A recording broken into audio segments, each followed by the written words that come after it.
की क्लास में आप सभी का बहुत बहुत स्वागत है। तो आज का टॉपिक हम लोग का रहेगा अम्ल, लवण और क्षार का दूसरा पार्ट। ठीक ना, फर्स्ट पार्ट हम लोग नेक्स्ट वीडियो में देख चुके हैं। जिन्होंने वो वीडियो नहीं देखे हैं तो सबसे पहले वो वीडियो को देख लीजिए, उसके बाद आज का वीडियो को देखिए तो आपको अच्छा से समझ में आ जाएगा और क्वेश्चन कहाँ से आता है वो भी आप लोग का क्लियर हो जाएगा। ठीक ना, तो ये आज का जो टॉपिक है इससे भी क्वेश्चन बहुत पूछा जाता है, इसीलिए हम ये टॉपिक को यहाँ पे विस्तार पूर्वक बताएंगे। जहाँ भी आप लोग का दिक्कत होगा आप लोग कमेंट में जरूर पूछिएगा। ठीक है, तो चलिए देखते हैं।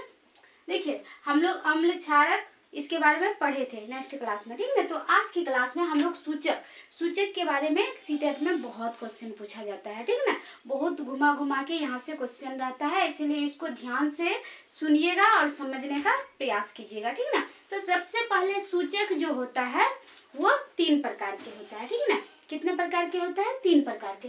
एक होता है प्राकृतिक सूचक, दूसरा होता है संश्लेषित या कृत्रिम जो मतलब खुद बनाता है, और तीसरा होता है गंधी सूचक मतलब सुगंध, खुशबू वाली सूचक। ठीक ना, हम लोग खुशबू से कैसे पहचानेंगे? ठीक ना, तो ये जो प्राकृतिक सूचक है, जो प्राकृतिक, जो नेचुरल, जो आप लोग जानते हैं, जो प्रकृति से प्राप्त होता है। ठीक ना, जैसे पेड़ पौधों से हमें प्राप्त होता है वो प्राकृतिक सूचक होता है। ठीक ना, तो सबसे पहले हम लोग प्राकृतिक सूचक में देखेंगे क्या क्या इसका मतलब कैसे क्या प्रयोग होता है। ठीक ना, तो देखिए प्राकृतिक सूचक जो पेड़ पौधे से हम लोग को प्राप्त होता है उसमें पहला आ जाता है लिटमस। लिटमस का तो हम लोग देख चुके हैं जो क्या प्रभाव होता है अम्ल के साथ, क्या प्रभाव होता है क्षारक के साथ। ठीक ना, तो आज की क्लास में हम लोग देखेंगे लिटमस। लिटमस किससे? वो लाइकेन से बना होता है। लिटमस किससे बना होता है ये भी क्वेश्चन कर सकता है। तो लिटमस जो है लाइकेन से बना होता है, और ये कौन सा समूह के है? तो थैलोफाइट समूह का है। ठीक ना, तो ये भी याद रखिएगा, थैलोफाइट समूह भी याद रखिएगा और किससे बना होता है वो भी याद रखिएगा। ठीक, उसके बाद जो होता है जैसे हल्दी। हल्दी में देखिए हल्दी का इसमें क्या प्रयोग होता है अम्ल के साथ, और क्षारी के साथ क्या प्रयोग होता है वो देखेंगे। तो जो प्राकृतिक सूचक जो है वो अम्ल में हल्दी का होता है अपरिवर्तित रहता है, कोई परिवर्तन नहीं होता है, अपरिवर्तित। ठीक ना, उसके बाद क्षारी के साथ क्या हो जाता है? लाल हो जाता है। हल्दी जैसे क्षारी के संपर्क में आएगा तो वो क्या हो जाएगा? लाल हो जाएगा। आप लोग देखे होंगे इसका एग्जाम्पल में, जैसे हम लोग जैसे कपड़ा जैसे साफ करने का रहता है, जैसे गंदा रहता है। ठीक ना, तो मान लीजिए बर्तन खाना बनाने वाला कोई कपड़ा रहता है तो उसमें कोई गिर जाता है, हल्दी का मतलब दाग लग जाता है, तो जैसे हम लोग साबुन से उसको घसते हैं तो क्या हो जाता है वहाँ पे लाल दिखने लगता है उस जगह में, जैसे साबुन घसीएगा तो वो जान लीजिएगा वो कौन सी है? क्षारी का वो गुण है। ठीक ना, उसके बाद देखिए लाल पत्ता गोभी। लाल पत्ता गोभी तो आप लोग देखे ही होंगे। ठीक ना, लाल पत्ता गोभी में अम्ल का क्या प्रभाव पड़ता है और क्षारी का क्या प्रभाव पड़ता है? तो लाल पत्ता गोभी जो है अम्ल में लाल ही रहेगा, वो अम्ल कोई प्रभाव नहीं हो, लाल है तो वो लाल ही रहेगा। लेकिन जैसे क्षारी में उसमें डालेंगे तो वो क्या हो जाएगा? हरा हो जाएगा। याद रखिएगा क्या होता है लाल पत्ता गोभी को अगर हम क्षारी में डालेंगे तो वो क्या हो जाएगा? वो हरा हो जाएगा। यहाँ पे ये इंपॉर्टेंट है, आप लोग नोट कीजिएगा। लाल पत्ता गोभी अम्ल में लाल ही रहेगा, लेकिन क्षारी में डालेंगे जैसे वो क्या हो जाएगा? बदल जाएगा, हरा हो जाएगा। ठीक ना, अब दूसरा सूचक जो संश्लेषित सूचक, जो कृत्रिम सूचक जो हम लोग बनाते हैं रसायन का उपयोग करके, ठीक ना, उसके बारे में पढ़ेंगे। ठीक ना, इसको हम लोग खुद तैयार करते हैं। ठीक ना, तो ये सूचक जो होता है ये मानव द्वारा बनाया जाता है। ठीक ना, तो इसमें देखिए क्या है? फिनोथिलीन। फिनोथिलीन का तो हम लोग बताए थे जो अम्ल के साथ क्या रिएक्ट होता है और क्षारी के साथ। तो क्या होता है अम्ल में ये क्या हो जाता है? रंगहीन हो जाता है। ठीक ना, रंग मतलब कोई रंग नहीं रहता, उसका रंग को खत्म कर देता है। और क्षारी के साथ जैसे उसको डालेंगे तो वो क्या हो जाता है? गुलाबी हो जाता है। तो याद रखिएगा फिनोथिलीन अम्ल के साथ रंगहीन होता है और क्षारी के साथ क्या होता है? गुलाबी हो जाता है। उसी तरह मिथाइल ऑरेंज। ठीक ना, मिथाइल ऑरेंज के साथ भी अम्ल के साथ क्या होता है? वो लाल हो जाता है, और क्षारी के साथ क्या हो जाता है? पीला हो जाता है। ये बहुत इंपॉर्टेंट है। ठीक, मिथाइल ऑरेंज जो है वो क्षारी के साथ क्या रिएक्ट होता है? उसका पीला हो जाता है। ठीक, तो ये क्लियर हो गया। अब हम लोग तीसरा है गंधी सूचक। गंधी सूचक जो हम लोग खुशबू से जानते हैं, मतलब खुशबू से उसका पहचान हो जाता है, उसको गंधी सूचक। तो गंधी सूचक में जैसे कि अम्ल और क्षारी के साथ क्या रिएक्ट होता है उसको देखते हैं। ठीक ना, तो जैसे कि प्याज का रस का गंध जैसे आता है ना, खूब प्याज हम लोग काटते हैं तो उसका रस, तो क्या होता है अम्ल में क्या होगा? जैसे उसका खुशबू है वैसे ही रहेगा, मतलब उस तसीन सेंट आएगा वही।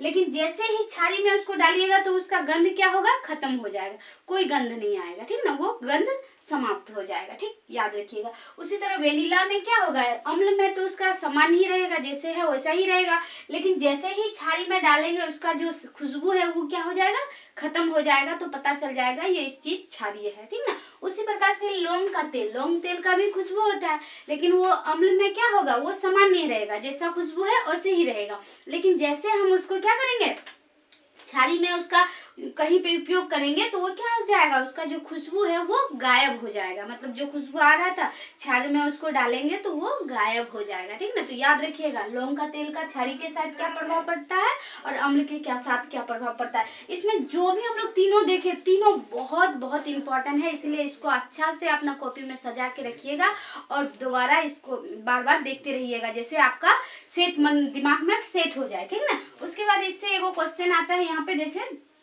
हाइड्रोजन, हाइड्रोजन क्या होता है, पॉप की ध्वनि के साथ जलता है, ये भी इंपॉर्टेंट है, बहुत बार पूछा गया क्वेश्चन है, ठीक ना। उसके बाद देखते हैं ऑक्सैलिक अम्ल जो होता है इस किस में पाया जाता है, टमाटर में पाया जाता है, ये भी इंपॉर्टेंट है, ठीक ना। उसके बाद हम लोग देखते हैं जैसे पीएच, पीएच स्केल जैसे मापा जाता है ना, अम्ल और लवण को कैसे हम लोग पता करते हैं, जो ये अम्ल है कोई क्षार है, ठीक ना। तो देखिए पीएच को पावर ऑफ हाइड्रोजन कहा जाता है, याद रखिएगा, ठीक। उसके बाद देखिए पीएच को कैसे निकाला जाता है, ये फॉर्मूला है, ये भी याद रखिएगा, -log10 H प्लस आयन, ठीक ना, ये फॉर्मूला है उसका, आप लोग याद रख लीजिएगा। अब देखिए पूछा जाता है हमारा शरीर का जो पीएच वैल्यू है वो कितना है, तो आप लोग याद रखिएगा हमारा शरीर का पीएच वैल्यू 7 से 7.8 तक है, ठीक ना। तो ये भी इम्पोर्टेंट है, आप लोग नोट कर लीजिएगा, हमारा शरीर का पीएच वैल्यू 7 से लेकर 7.8 तक है, ठीक ना। उसके बाद फिर आंसू का भी पूछा जाता है, तो आंसू का भी याद रखिएगा, आंसू का होता है, आंसू का 7.4 होता है, ठीक ना, याद रखिएगा, ये भी इम्पोर्टेंट है, ठीक। उसके बाद पूछा जाता है रक्त का पीएच मान कितना होता है, तो वो भी अगर कहीं पे दिया रहता है 7.4 तो वो भी हो सकता है, या तो फिर दिया रहता है 7.35 से लेकर 7.45 तक, ठीक ना। तो जो जैसा आप लोग का क्वेश्चन में आंसर वहाँ दिया रहेगा उसी आधार पे आप टिक कीजिएगा, ठीक। उसके बाद देखिए वर्षा जल का भी पीएच वैल्यू बहुत इंपॉर्टेंट है, ठीक ना। तो वर्षा जल का जो पीएच मान होता है 5.6 होता है, उसे अम्ल वर्षा भी कहा जाता है, ठीक ना, याद रखिएगा, ये भी इम्पोर्टेंट है। हम यहाँ पे जो भी बताए हैं सारा इम्पोर्टेंट है, ठीक ना, तो इसको भी ध्यान में रखिएगा। अब देखिए कहाँ से कहाँ तक वैल्यू रहेगा तो हम लोग अम्ल बोलेंगे और कहाँ पे रहेगा तो क्षारीय बोलेंगे, ठीक ना। तो देखिए हम लोग का वैल्यू जैसे माइनस से इधर 6 तक रहेगा तो वो क्या हो जाएगा, अम्ल होगा, और ये अम्ल क्या देता है, H प्लस आयन देता है, और क्षारीय हम लोग को क्या देता है, OH माइनस आयन देता है, ठीक ना। तो याद रखिएगा हम लोग का अगर पीएच वैल्यू 6 तक रहा, मतलब 6 तक रहा, तो वो क्या कहलाएगा, अम्ल कहलाएगा, और 7 वाला जो पॉइंट है, ये जो नेटवर्क पॉइंट है बीच वाला, वो क्या कहलाता है, उदासीन, यानी वो अम्ल भी नहीं है और लवण भी नहीं है, वो बीच में है, ठीक ना, तो वो क्या कहलाएगा, उदासीन। ये 7 जो रहेगा किसी का वैल्यू तो वो कौन सी में है, उदासीन में है, और 7 से जो नीचे है वो अम्ल कहलाएगा, और 7 से जो 14 तक जाता है वो क्या कहलाता है, क्षारीय कहलाता है। तो आप लोग ये भी याद रखिएगा, 7 से अधिक पीएच मान रहेगा तो उसका वैल्यू क्षारीय कहलाएगा, और 7 से नीचे का वैल्यू रहेगा तो वो अम्ल कहलाएगा, ठीक ना। तो आज का हम लोग जो भी बताए सारा इम्पोर्टेंट है, आप लोग ध्यान में रखिएगा, ठीक ना। एग्जाम से रिलेटेड बहुत यहाँ से क्वेश्चन पूछा जाता है, इसलिए इसको बहुत ध्यान से आप लोग पढ़िएगा और दिमाग में रखिएगा, ठीक। तो आज की क्लास में यहीं तक, आप लोग को क्लास कैसा लगा कमेंट में जरूर बताइएगा, और जाते जाते हमारे चैनल को लाइक सब्सक्राइब करके जाइएगा, ठीक। आज के लिए इतना ही, thank you, take care, bye.